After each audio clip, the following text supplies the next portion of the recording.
आज हम एक बहुत ही गहरे सवाल की तह तक जा रहे हैं। एक ऐसा सवाल जो शायद हम सब कभी न कभी खुद से पूछते ही हैं। क्या अपने मन पर पूरी तरह काबू पाया जा सकता है? बिल्कुल।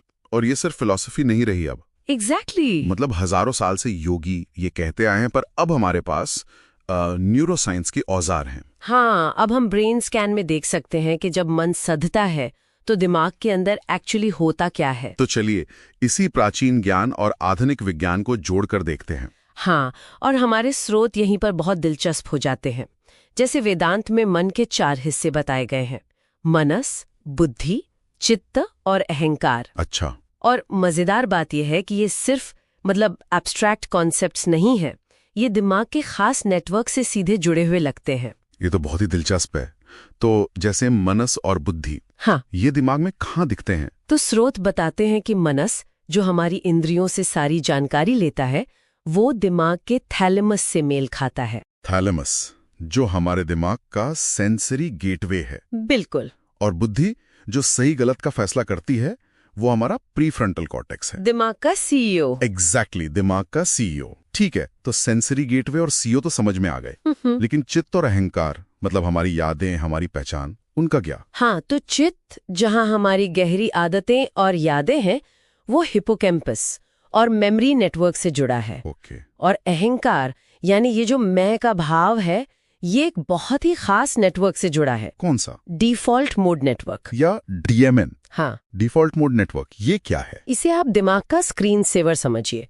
जब आप कोई काम नहीं कर रहे होते तो ये डीएमएन चालू हो जाता है। और ये हमारे बारे में सोचने लगता है? हाँ, आपके अतीत, आपके भविष्य के बारे में फिल्में चलाने लगता है। एक मिनट, तो जब हम कहते हैं मेरा मन भटक रहा है, तो असल में हमारा डीएमएन एक्टिवेट हो गया? एकदम सही। ये कोई फिलॉसफी नहीं, बल्कि दिमाग में होने वाली एक ठोस प्रक्रिया है। और मन पर काबू पाने का मतलब इसी डीएमएन को शांत करना है? हाँ, काफी हद तक। पर आज की दुनिया में ये बहुत मुश्किल हो गया है। क्यों?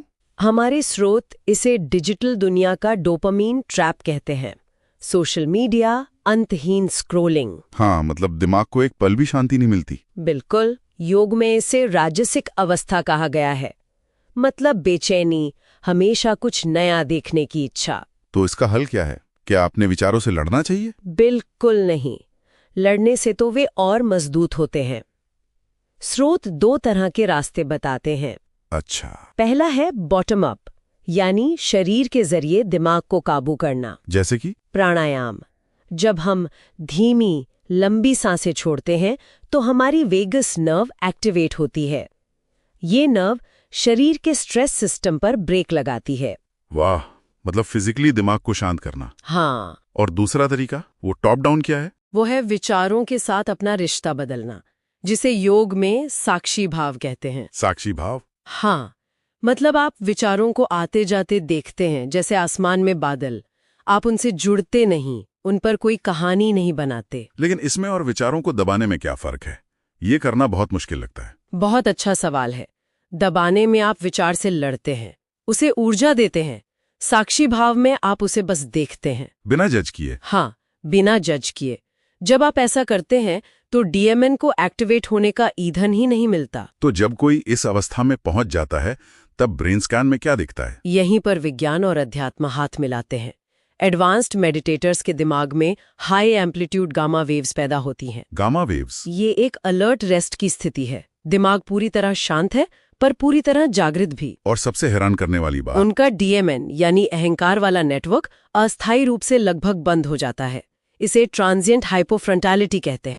वाह, मतलब कंट्रोल करने वाला वो मैं खुद ही शांत हो जाता है। हाँ, और नियंत्रण सहज हो जाता है। तो इसका मतलब ये हुआ कि मन पर कंट्रोल विचारों को दबाना नहीं है, बल्कि अपने नर्वस सिस्टम को साधना है। बिल्कुल। सांस और ध्यान जैसे उपकरणों से, ताकि स्थिरता आपकी स्वाभाविक अवस्था बन जाए। और इन स्रोतों से एक आखिरी विचार जो सोचने पर मजबूर करता है, हाँ। वो ये है कि अगर मन एक बायोलॉजिकल मशीन है, हाँ। और अब हमारे पास इसका एक तरह से यूजर मैनुअल है, तो हमें इस मशीन का गुलाम बने रहने की बजाय इसका मास्टर बनने से कौन रोक रहा है?